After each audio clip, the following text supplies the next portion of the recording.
Jadi sang istri meminta pendapat suami.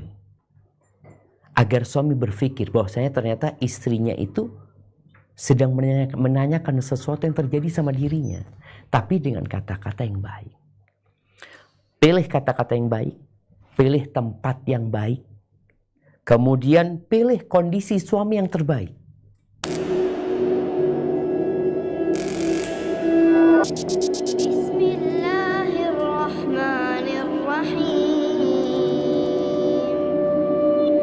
Assalamualaikum warahmatullahi wabarakatuh, Ustadz. Hayyakumullah. Waalaikumsalam warahmatullahi wabarakatuh. Allah yuhayyiki. Nam, tafadhali. Ustadz. Ustadz mau tanya gini, kalau misalnya dalam masalah suami istri nih Ustadz, kan kadang kan seorang istri tuh kayak jengkel gitu, ada sesuatu hal yang suaminya tuh nggak ngerasa. Tapi kalau misalnya kadang-kadang apa sering? Ya sering kan, ya gitu lah Ustadz. Nam, tafadhali. Kadang-kadang, nah itu. Terus kan, tapi kalau kita ungkapkan, suami akan marah dan dia akan nggak suka dan mungkin akan menimbulkan suatu permasalahan yang besar. Tapi kalau nggak diungkapkan, hati ini tetap jengkel. Tapi kita maunya suami itu tahu gitu, Ustaz. Gimana ya, Ustaz? Yang sebaiknya. Pertanyaannya Afwan, yang dilakukan suami itu sesuatu yang dosa atau tidak? Enggak sih, Ustaz. Ini tuh permasalahan lain, tapi ini permasalahan kesenangan istri, kesukaan istri. Seperti itu. Mungkin perbuatan suami yang nggak disukai sama istri, gitu kan? Ya, mungkin seperti itu, Ustaz. Siap. Dari Brisbane dan Ustaz. Masya Allah, barakallahu fiik. Nah, ahibati fillah, alhamdulillah. Ini pertanyaan yang menarik ya. Karena kita tahu di antara yang paling disukai oleh iblis adalah perceraian. Dan ketika Allah mengatakan, "Qul li'ibadi yaqulu allati hiya ahsan."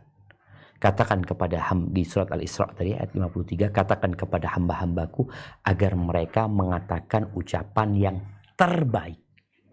Yang terbaik. Bukan baik ya, tapi ahsan. Kenapa? Karena setan itu berusaha untuk membuat mereka bertikai. Membuat mereka ribut. Yang akhirnya adalah bercerai. Tapi apa solusinya sekarang? Yang pertama,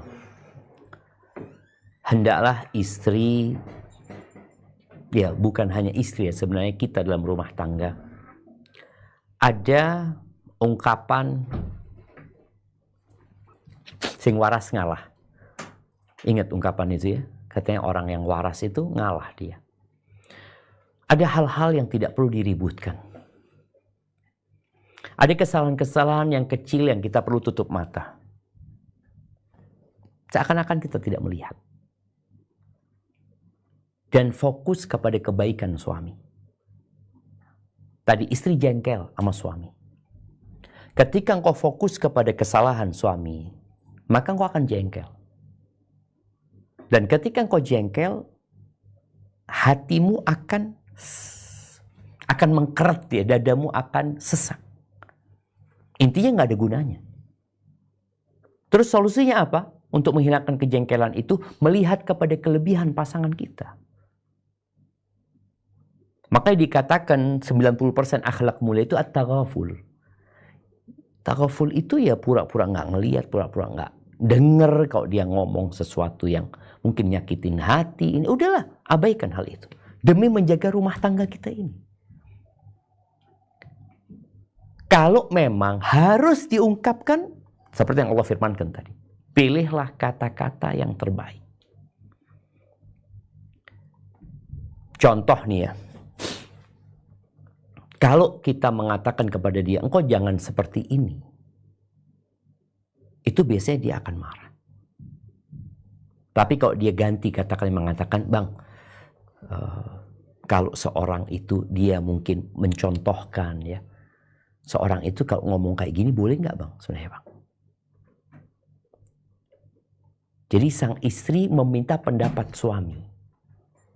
Agar suami berpikir bahwasanya ternyata istrinya itu sedang menanyakan sesuatu yang terjadi sama dirinya, tapi dengan kata-kata yang baik. Pilih kata-kata yang baik, pilih tempat yang baik, kemudian pilih kondisi suami yang terbaik. Karena kalau suami lagi nggak mood, lagi punya masalah, ya buat para istri ya, buat para istri, buat para wanita.